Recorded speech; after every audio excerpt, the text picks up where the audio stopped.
Well, and back to your point too, in the sense of, yes, it is equal. Whereas if anybody has the money for it, you can buy the house. That is true. But the thing is how people are able to attain the same amount of money and what opportunities allow them to do so, afford them to do so. That's where the inequality occurs. So Right. basically, you may, a black person or white person may have the same amount of money and may decide to go buy that house, but sometimes the neighborhood may not allow the black person to buy the house, even though they have the money. Sometimes the person, in order to have the money and they're black, they have to go through a whole different set of ordeal to have the same money. All those things are what makes it also unequal or not equitable. It's not that the end result may not look the same, but how you get there is what the issue is within the systemic racism. I'll give you an example too. There's a case going on right now. I mean, I had to hats off to this young guy. So he gets arrested for doing something, and first time, and he goes into the court system, and he thought of this. It wasn't really his lawyer, so he goes before the court and before the judge, and he comes in with several cases, white on this side, black on this side, same case, same scenario, same everything, and he showed all the white people got probation, all the black people got jail time. And so he said to the judge, based on the fact that I'm black, I know I'm going to jail. So in order for me to get what I should have for success, I want you to judge me as a white youth. So his argument was, hey, I'm bringing you facts. All the white people got same scenario, nothing changed other than color. They all got probation. All these black guys got jail. So I already know that I'm in front of you, I'm going to go to jail. So then, before I'm guilty, but can you judge me as a white person? That was his argument. That's deep. That's profound. That's systemic racism. I want to piggyback on, thank you so much for saying that, because a little history. So after slavery, some of us may know, but this is well documented. We lost X number of million people in a workforce that helped build basically this nation and much of the global economy. So I think Dr. Bug mentioned it, or someone mentioned it. So you had those who were emancipated except for if you had some type of legal issue, okay? Now, the history or the research that I've done, the word loitering, I'm sure you're all familiar with that. Many black males were jailed, and poor whites, but disproportionately black males were jailed because of loitering and misdemeanor type stuff, to the point that they became the labor force. When we talk about the chain gang, and when we talk about some of the public works, when we talk about prison industrial complex and the billions, maybe even trillions of dollars that are generated, that unfortunately many people would not want you to know they're invested in, okay? And I'm going to bring that up to current. So you got that going on. So we're trying to find a solution in the economy for this huge labor force we lost.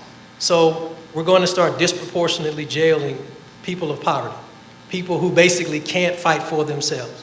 Again, disproportionately men of color. And we have a justice system that many times, and I have friends in the justice system, many of them, that many times awards prosecutors for convictions. Right, wrong, or other, we're looking at your record of convictions. And that becomes a platform, we're talking about equity, equality, and even corruption, becomes a platform for many of them running for office, local, state, national. I'm tough on crime. Were you just, though? Were you just? So I'm going to, again, put this in the framework of equity and equality.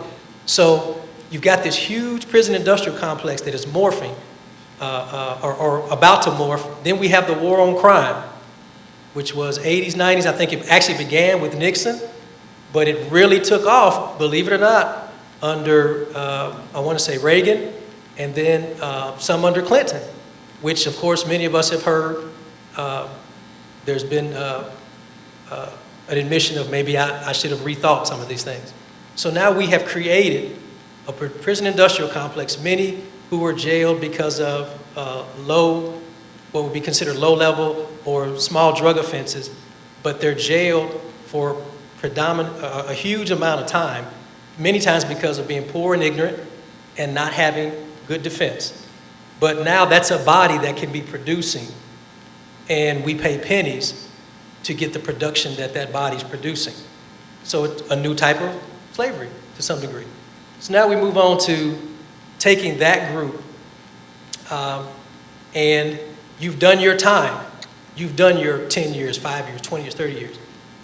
I'm out. We use the term, remember back in the day, I paid my debt to society. Well, have you really? Because now we're not going to employ you. Now that doesn't mean every employee, but because many do a good job. But the vast majority, we're not going to employ you because you have a stigma. And in many states, unfortunately, or several states, we're not going to even let you vote. So what have we done in reference to equity and equality? We are saying you will never, never, ever see any of this, even though you paid your debts to society. So now if I'm somebody who's come from poverty or a young man of color, what is my incentive to do the right thing? I'm not saying it's just for crime or any of that. I'm against all of that. Right. But what I'm saying is we have created this cocktail of apathy and depression and hopelessness because back to the systems that are unseen, but yet if we look at the right place, we can see them. So now I can't vote. I just did 30 years in prison, 20 years in prison to pay my debt. And because you're a convict, you're not eligible for any of the social programs that are designed to help people to get on their feet. But yet our prison system boasts rehabilitation. So I'm just giving a small example, maybe large to some, of how this equity, equality, and systemic stuff plays a role. And if the group of these folks coming out, if they're disproportionately one ethnic group or another, of course their community is going to be decimated. Because now we're saying you can't be a father to your kids. You better be walking on pins and needles 24/7, because if you just look like something is going wrong. Now again, we all know actions have consequences. We know what we sow, we reap. We know that. There's no way around that. But if our nation says you've paid your debt, but you know what? We're going to keep your tab going. So that, I believe, is maybe a tangible example of what's really going on with equity and equality. Let me just make one small counter to your comment about buying a house or buying a car and anyone can do it. We've not yet achieved equality. There are many studies, current studies, that show that African Americans, same income, buying a house will pay a higher interest charge on the loans. The bank will not offer them the same loan. The same is true of cars. Now, that came to the forefront in the last economic downturn when they had this strange term called subprime lending. Subprime sounds good. That sounds like it ought to be under prime, but it's actually over the prime. So I don't know where they came up with this term. So I guess it's to try to get people to accept it. But I mean, that was the whole basis of that, was offering people loans that the banks knew they couldn't afford, and offering it at a higher interest rate, starting then with a teaser rate and then finally bankrupting. So that we still have not achieved equality yet, much less equity. I'm wondering if it's, so in the equality, the equity conversation, it seems to me like it's not as much a question of rights as much as it is a question of representation. And the way I'm thinking about that is a seat at the table where the decisions are made, whatever the arena may be, whether it be in government or in business, whatever sector. Is that the conversation that we're having? I hear a lot of times from the generation or two older than me, from where I'm from, The question is, well, when's it going to be enough? Like, what do they want, right? Like, I get this question a lot. And so what it makes me think of is the people that look more like me are thinking it's an issue of rights, and if it's an issue of rights, the rights have already been on paper for many years now. We're not in the same days that we were several years ago. But I'm wondering if of course, it's still an issue of equality when it comes to rights, but it's more of an issue of representation, maybe? Help me. Representation is quantitative. The numbers. Yeah. You can put the numbers however you want to, and if you know numbers, you can make them say what you want them to say. The pie analogy that he used. When used You to can get have seven as many pieces. people sitting there that makes you think it's equal. Yeah. I like your analogy. 10 versus 100, you lose 5 out of 10 versus 5 out of 100, you will never achieve anything called any kind of equality. So representation, I think that's where the problem is. A lot of people assume if a representative gets in there, you get represented. Now, representation gets you to the table, but if the table's setting policy and the policy doesn't have your representation in it, then that policy will never give you equality or equity. If I'm the bank officer and I can look at you coming in and make a decision about whether you're a good risk or a bad risk, that ceases to be equality and starts to get on the equity thing. But if you go look at me and you go see somebody looking like him versus looking like you, and you got something against that, there will never be equity. I mean, even equality. Numbers can't fix this. We can skew numbers. The whole policing thing, why do we have the number of police we have? Or why do we even have police to begin with? Well, there's a lot of crime, but you know, policing started to get all the blacks back in their place. If it was slavery, it was the return of slaves. After slavery, it was to pick up the loiterers, to do nothing. Them lazy folks that don't want to make a contribution. But that man ain't known nothing but being a slave, and you didn't stop him from what he know. You didn't stop him if it was good, but you ain't taught him how to be nothing beyond that. So he will never be the equal. Numbers don't fix this.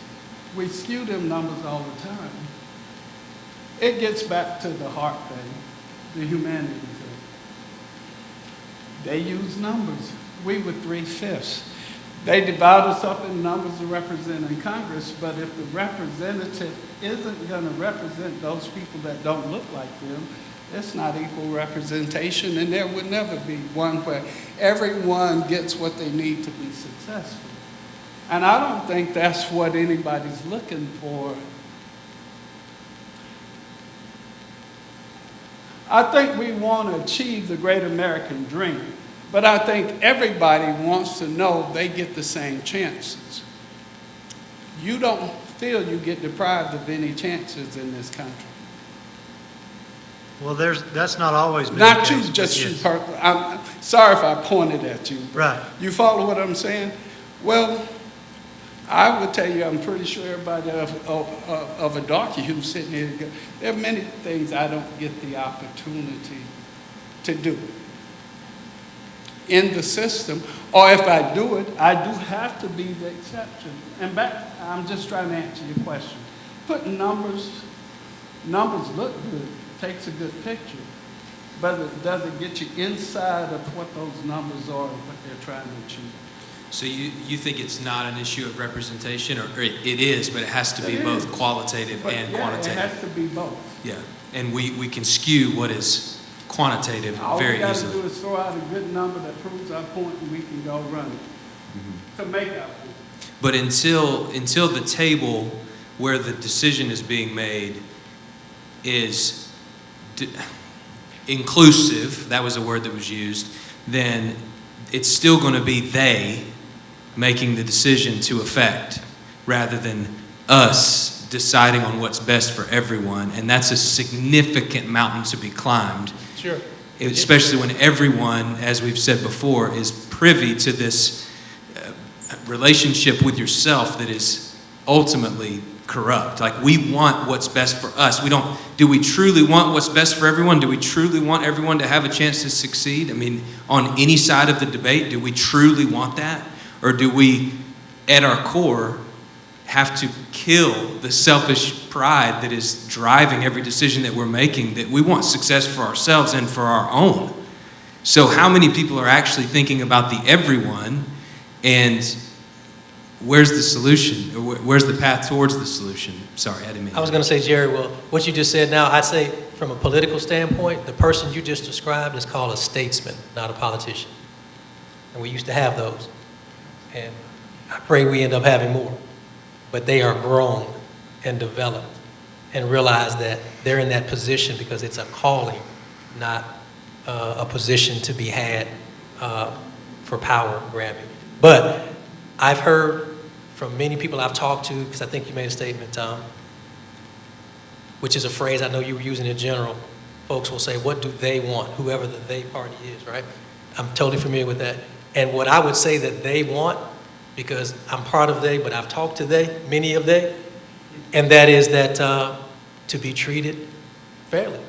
And the picture was painted earlier about the 10 versus the 100. So if 100 people in 7 different ethnic groups, if we could even use that terminology, if the statistic or the data shows that literally 10 were guilty, there should be 10 guilty in each.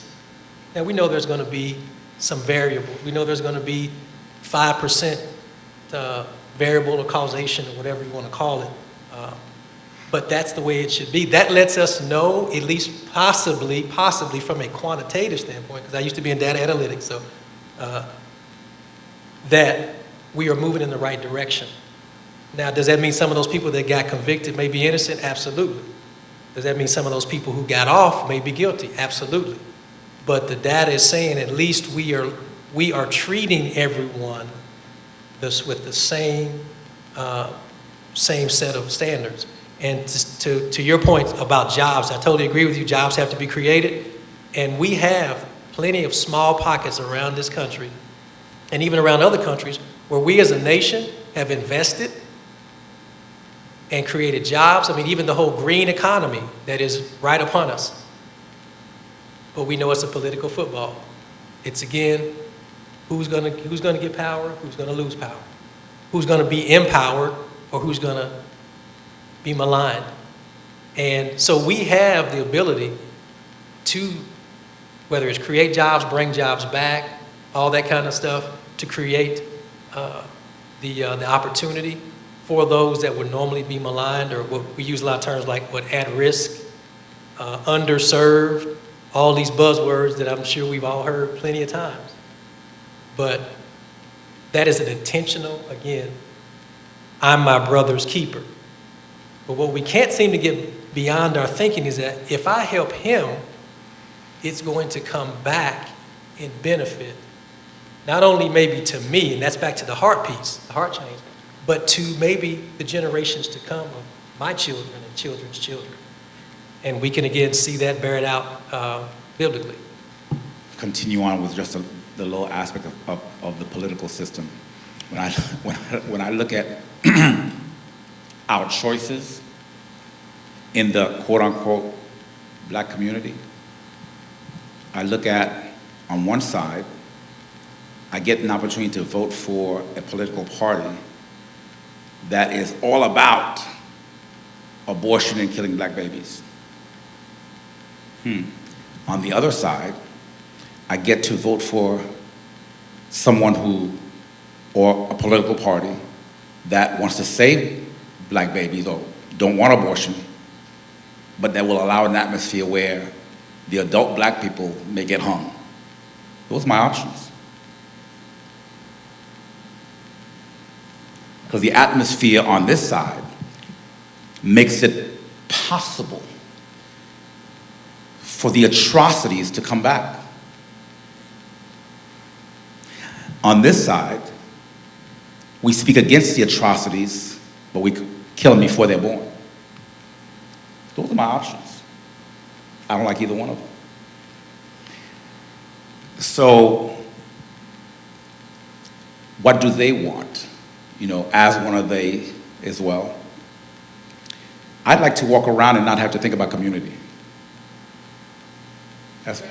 I'd like to walk around and have the privilege of not having to think of the black community, because there's no such thing any longer. I just like to know what that feels like. I think they all want to be able to vote without you saying I can't. I think that they want to see themselves on television and in films like they can be CEOs and presidents and not like thugs.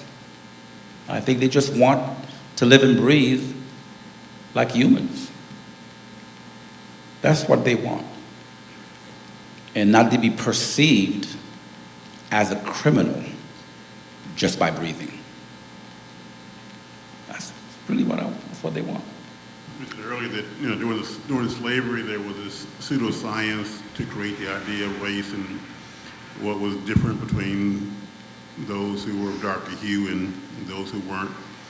That pseudoscience stuff still exists today. There was a book out a few years ago called The Bell Curve, which I read with great amazement that people who consider themselves to be intelligent would put forth such lies to suggest that only a certain percentage of each race could achieve, and that there would be obviously less among those who had a darker hue. So what do you want to have for having equity? What does that mean in our society? Why is our society becoming so concerned that if I'm to help those who are less fortunate, it means taking something from me? I mean, you threw out early on the issue about the first church, the Acts church, where people lived together, gave of their own to each other as they had need, as it says in the Bible. But we can't do that as a country because that would go against our value of meritocracy. That is, I earned it, it's mine, you can't have it. And so if those schools on the south side of town, like they were in Nashville too, can't have, they don't have the real estate value taxes to support better education for those kids, so be it. That's what they deserve. If they were better workers, if they weren't so lazy, they could have more, even though I won't let them work in my place or won't advance those who work in my place to areas that would pay more. And if they are so fortunate as to achieve, then they ought to move out of that neighborhood and move into mine.